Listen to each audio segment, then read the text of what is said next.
Hey guys, True Grit Scott, Bulletproof Saws, and BLUESAWS.com. Hope everybody's doing all right. I got working on this 460 again. I think this is part 3 of the video, and I'm gonna pop in the seals, and I have a set of highway seals here, and hopefully I don't pooch the first one on video for you guys to see me ruin it. Couple things I'll tell you. Actually, I have the OEM seals here too, and you know, it's funny, I've seen some still seals. These are the blue, green, aquamarine colored ones, and they're really good seals. I have good luck with the highway seals. I won't tell you they're as good, but I have real good luck with them. And we talked in another video about the new Farmer Tech seals, the Viton rubber ones that came out, and I don't have an opinion on those yet. Haven't used enough of them. And to be honest with you guys, that'll take, you know, how long do you wait before you're happy with them? A year, 2 years? You know, do they have to last 5 years before you can comment? The only other way that would work is if they started failing immediately and then you know something. But if they're working, it takes time to prove that stuff out. So anyhow, there's not a big, I don't see a big difference between the steel seals and the highway seals. But I know I've ran into a few steel seals, it's almost like a tongue twister, that are thicker and a little bit different. I can't remember what saw I saw those on. I thought it was a 660 to be honest with you, but I'm not sure. But just the rubber on them, it was almost like they doubled up on the rubber. I don't know. Something I don't know. So, a couple things that I'll tell you. When I use the sockets to drive the seals down, I make sure that that socket fits on the outside rim, not in the center, not like just past where the rubber is, because I'm scared as you tap on it, you bend it. I want to be on the strongest part of that seal, which is that outside edge that has, you know, a lip backing it up. So I got 2 sockets, and you're you know, depending on what sockets you have, what brand, you're going to use deep well sockets, obviously. But I can't tell you the size. This is a 22 millimeter, and for the flywheel side, it's going to be a 14 millimeter. But that's just on these sockets. I know I have, you know, silver sockets laying around, whether they're Snap-on or Craftsman or whatever they are. They may be a little bit difference in the thickness, so I guess that's a loose guideline for what size I'm using on these. The other thing, there's a E-clip recess in the crankshaft on a 460. They have that on the 361 also. That E-clip goes on. I don't get it. I don't like it. I've heard all the different reasons why it's there. There's a whole bunch of saws that don't have it, so I don't know why it needed to be on there on the 460 and 361. In any case, I don't like sliding that seal down over that groove for the E-clip. You know, I think you have a chance there where you can invert the seal, get hung up, whatever. So you got a couple choices. You could use, I think everybody knows this, a little piece of aluminum from a beer can or a soda pop can. And you could put it over there just to make it smooth, so you're not hitting that recess there. I have some of these proofing flanges, and this is a 661, but it fits on that, and I might wind up using that. You could use either or. This has been around for years and years, and it's kind of getting beat up. I probably shouldn't use it anymore because there's a couple little divots in it, but whatever. What else was I going to tell you on this? When you take your seals out of the box, and I've said this in other videos, I like to have 2 or 3 sets of seals on hand. If I didn't have a box full of seals that I could just go grab them as I need them, and I was doing a saw, I would make sure I bought at least 2 sets, just in case something goes wrong. The other thing I tell everybody to do is look at the seals real hard. Make sure that the spring is around the inside. And not only that, make sure that there's no defects in the spring. I've seen little, I'll call them knots, where maybe the spring got twisted.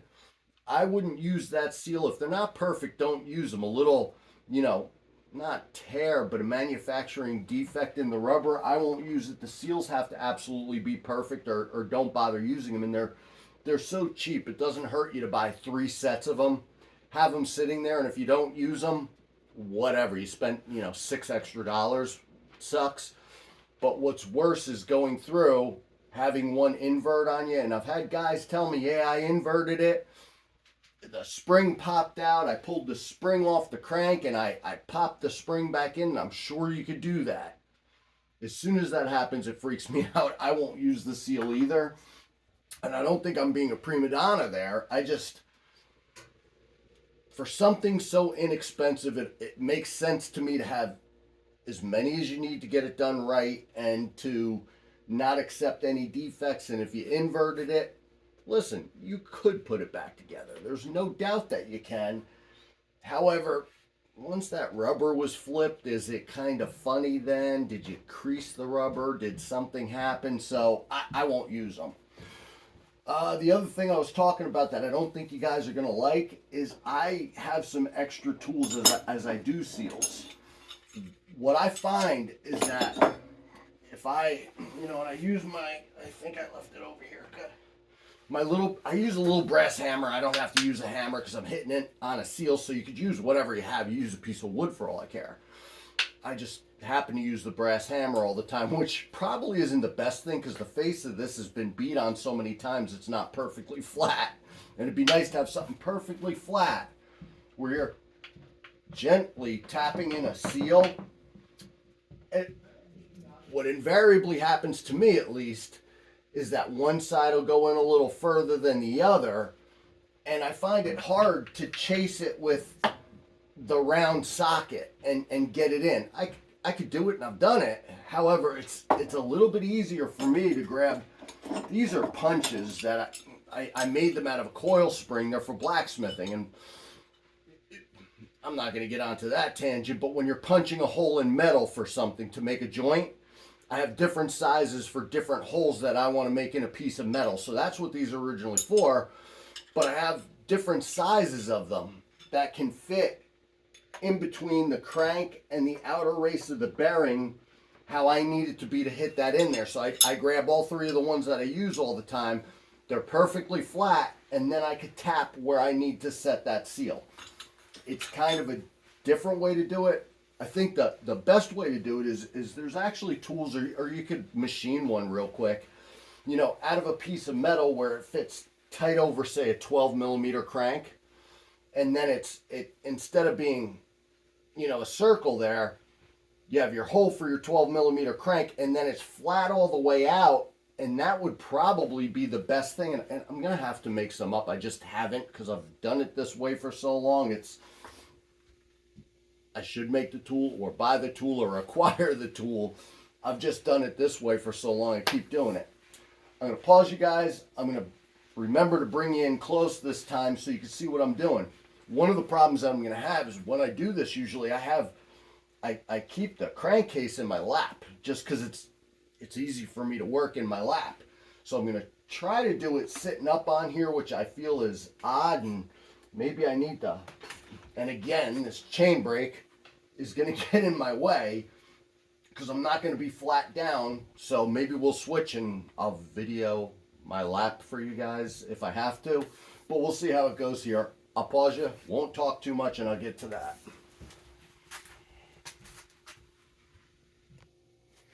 So where I start with this is I pop the seal onto the flange.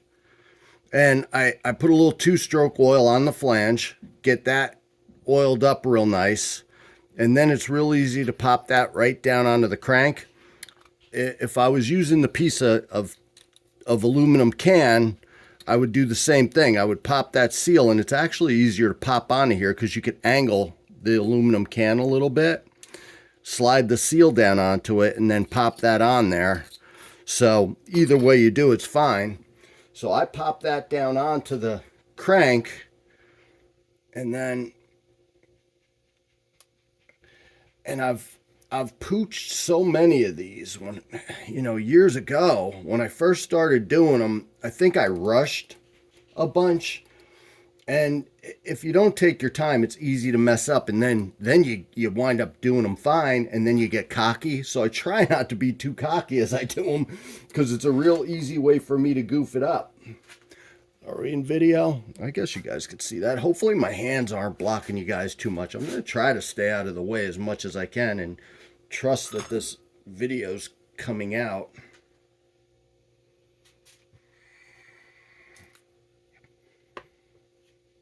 Well, maybe I want the flatter side.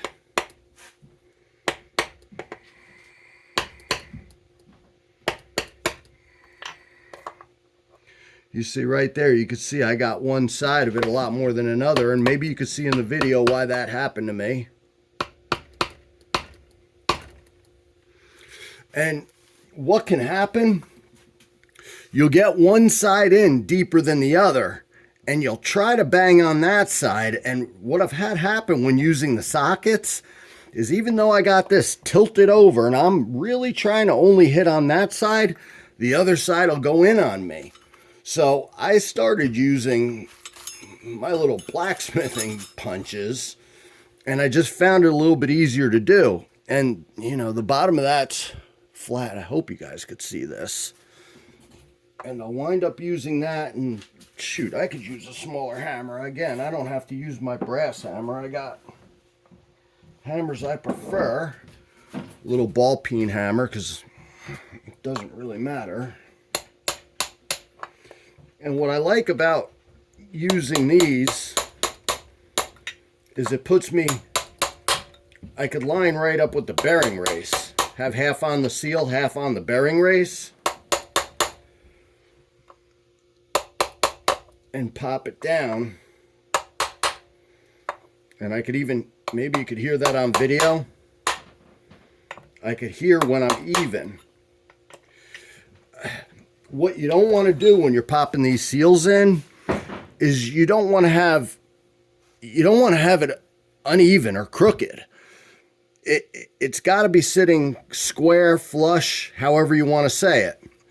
And now the worst part of this job here is getting this flange back out now, because it wants to stick in there. So what I wind up doing is, oh shoot, I can't get into the drawer because of the tripod.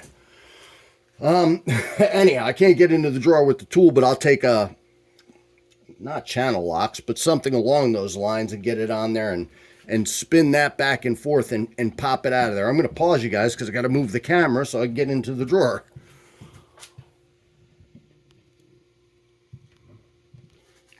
Okay, guys, I just took my vice grips, and not vice grips, whatever they're called, and just spun that back and forth, popped it out of there, and it, looking from the side here, it looks okay. If I gotta tap it a little more, I will. So that's, you know, the PTO side, which I think more people have a problem with. And the reason I say that is generally the flywheel side is tapered real pretty like, and it slides right down. The only problem that you'll generally run into with the flywheel side is it's such a small seal. It's a really tiny guy. So that's a problem, and you got to make sure that what you have is going to fit in there. I've had some sockets that I've tried to use that were just, and depending on the case and a lot of other things, don't fit real well to where you need it to be. I'm going to take a little bit of two-stroke and pop it on my finger.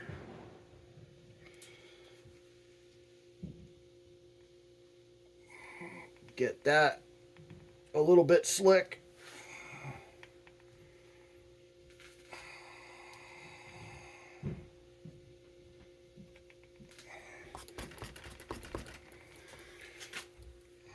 Boy, this is an awkward angle. I don't like doing this from over here. I like doing it in my lap. I guess it's not that bad. I can see what I'm doing. And one of the things is you're tapping these in. What can happen is if you're a little bit off on that, I wish I had another seal right here. Well, the outside edge of the metal edge of the seal could start hitting the case, and you got to make sure you don't hit the case there, because as you tap on it, you'll chip away little pieces of that case if you're too aggressive. Are my hands in the way? I can't tell. I can't see the camera, so I don't know what I'm videoing and what I'm not. I think we're okay there. Not 100%. Make sure your sockets are clean so you're not dumping crud into the whole thing. I don't know if I could use this little hammer on this.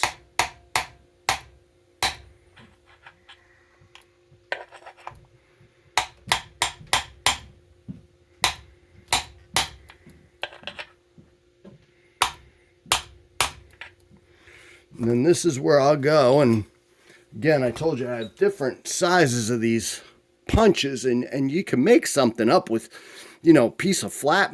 It didn't have to be coil springs, just these are punches, so they had to hold up the heat because you're punching hot metal. But you could use railroad, you know, whatever you have handy to make little punches, and you could just do that with a grinder. Again, if you need a tool, just make a tool real quick for what you need to do, and you'll wind up using it 1,000 times.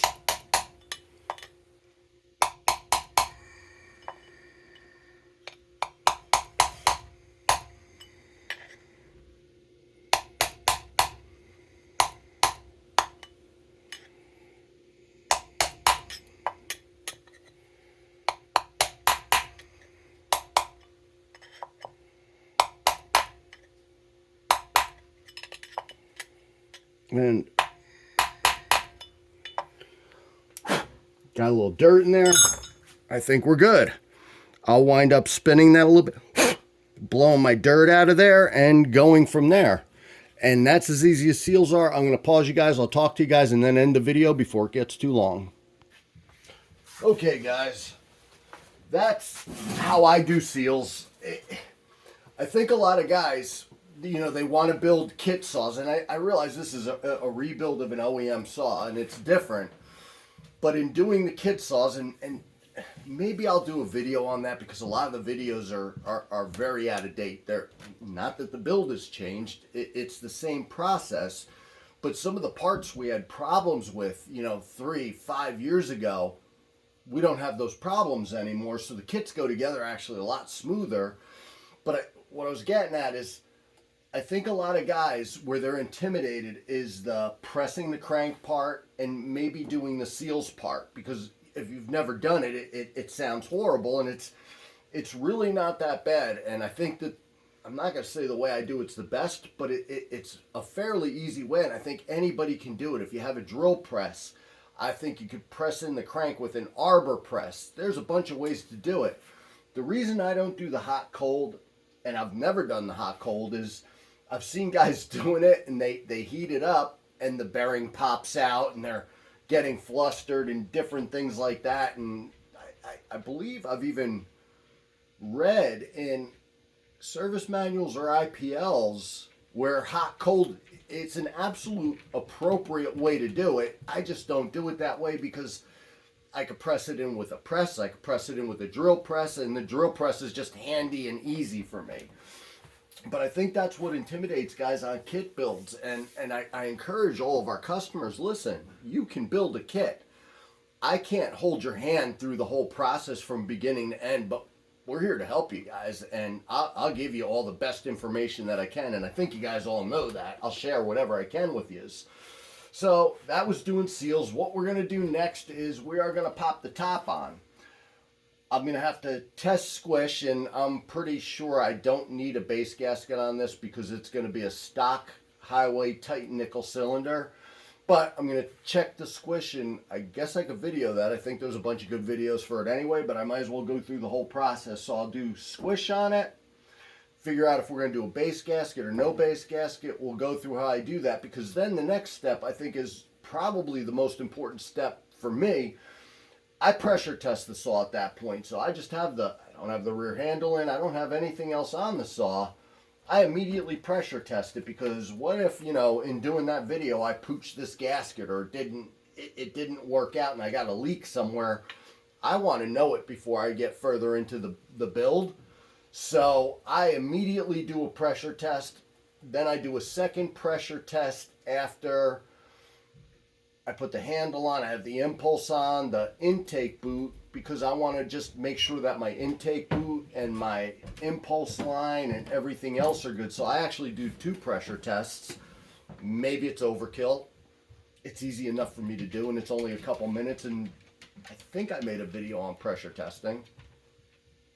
I'm pretty sure I did, but I'll do another video with that. So that's our next step, is popping the top on tomorrow and going from there.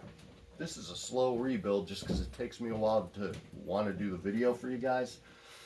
Anyhow, guys, that's the video in a nutshell. I'm going to wrap it up before I talk too much. True Grit Scott, Bulletproof Saws at BLUESAWS.com. Thanks for watching. Stay safe.